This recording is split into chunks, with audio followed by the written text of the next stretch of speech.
Shinsuke Nakamura just told Tama and Talla Tonga on camera that he's bringing their destruction, and I don't think Haku's the type of man to let a threat like that just sit there unanswered for long. Welcome back to WWE Galaxy, I'm Nova.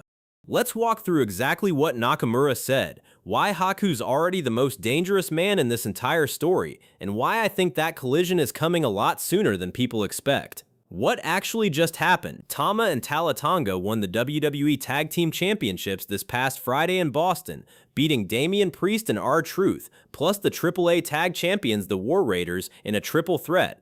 Haku was at ringside the entire match, directing traffic, and it clearly mattered. That win doesn't happen the same way without him standing there, and it's worth remembering this is the same duo that walked away from Solo Sikoa entirely just weeks earlier. Whatever tension existed inside that family before, none of it slowed them down here. If anything, cutting Solo loose looks like it made them sharper. Should have been a clean celebration. Instead, right after the show went off air, WWE dropped a digital exclusive from Nakamura, and it's genuinely one of the coldest things he's said in years. He congratulates them on the win, then almost immediately takes it away from them emotionally, telling them not to get comfortable because whatever they're feeling right now isn't going to last. Then he lays out exactly why. He's not walking into this rivalry by himself anymore. He's bringing somebody with him, somebody he describes as dangerous, experienced, and completely unpredictable, and he tells the champions in no uncertain terms to be ready for it. Why that wording isn't random Huns, one specific phrase Nakamura used stands out above everything else. He called this incoming partner a ticking time bomb. That's not just dramatic flavor text, that's Hiromu Takahashi's actual nickname, and the name of his actual finishing move going back years in New Japan. Multiple outlets picked up on that connection within minutes of the segment going up, and it lines up with earlier reports from this year that Takahashi had finished up with New Japan back in February and was expected to eventually land in WWE. If Nakamura's building toward bringing in a guy that dangerous, that established, purely to go to war with the Tongans, this isn't a small tag team dispute anymore. This is Nakamura assembling real firepower specifically to match what Haku's built on the other side of this thing.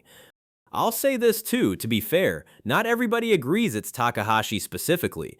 There's a real case being made for Naraku instead, the wrestler formerly known as Evil, who's already in the building working NXT and shares that same New Japan background and history with Nakamura. Either name fits the description Nakamura gave. Either way, the point stands. Nakamura's not walking into this alone anymore, and he's making sure the champions know it before he ever actually shows his hand. And there's something worth noting in the timing of all this too. Nakamura hadn't been seen on WWE television since losing to Talla back in May. Coming back after months away, immediately with a partner in tow instead of just picking the fight up solo, tells you this wasn't a spur-of-the-moment decision. He spent that time away building toward exactly this moment. Oh, Haku actually is, and why that matters here. And I think people underrate exactly what Haku brings to this equation, because he's older now, because he's technically a manager and not an active competitor. That's a mistake.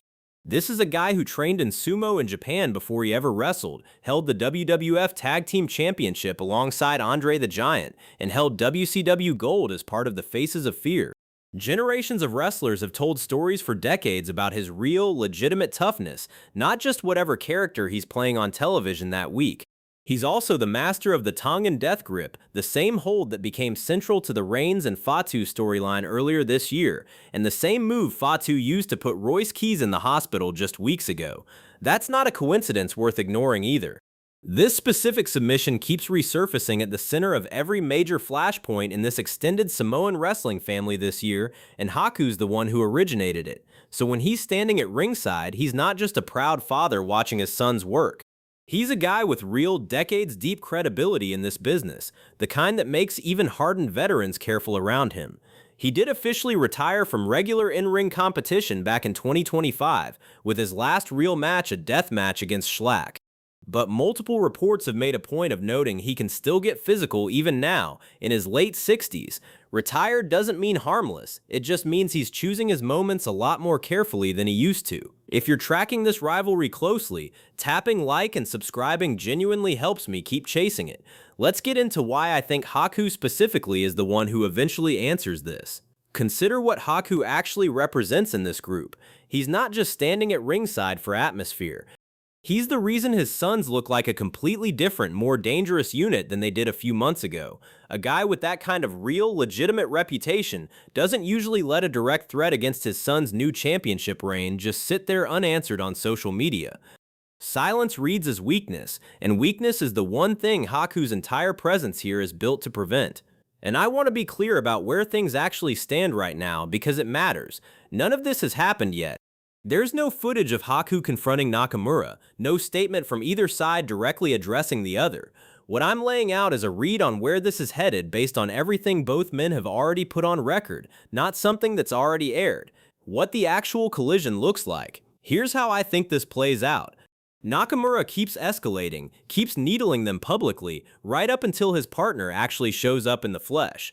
Somewhere in that window, before the big reveal even happens, Haku stops being the guy standing quietly at ringside and becomes the one delivering the message directly, not Tama. Not Talla, Haku himself stepping in front of the cameras, making it unmistakably clear that whoever Nakamura's bringing better be ready for more than just two brothers defending their titles. And there's a version of this where it gets physical before it ever gets verbal. Given what we already know about Haku's real history, I wouldn't rule out him being the one who actually lays hands on Nakamura first, well before any mystery partner even lands in the country.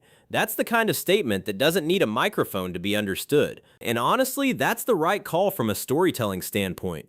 If the Tongans jump Nakamura themselves, it plays as the champions needing numbers to handle one guy, which undercuts them right after they just won the titles. Having Haku be the one to respond instead turns this from a tag title feud into something closer to a genuine family war, with actual stakes attached to the family name, not just the belts. It also gives Haku's presence an actual payoff instead of just decoration. Right now he's a manager standing at ringside, cutting a sharp figure but not doing much beyond that. A direct confrontation with Nakamura turns him into an active character in this story, not just an accessory to his son's matches. And once Nakamura's partner actually arrives, whether it's Takahashi or Naraku, you've suddenly got a 3-on-2 or even 3-on-3 situation building out of what started as a fairly simple tag title feud a few weeks ago. That's a lot more compelling than watching two brothers defend a title on a normal rotation. There's a bigger picture reason this matters for WWE too.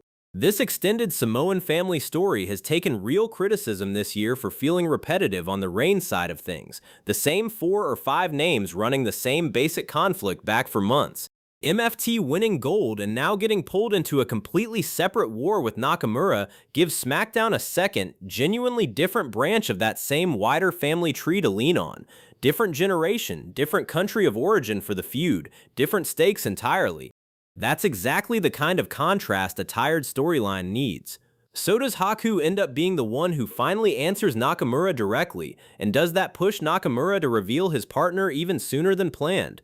That's genuinely the part I keep going back and forth on, because both men have real incentive to make the first move here, and neither one strikes me as someone who blinks first. Tell me your take in the comments. Like the video if this theory makes sense to you, subscribe if you're new, and I'll keep tracking this one all the way to the reveal. I'm Nova, WWE Galaxy. See you in the next one.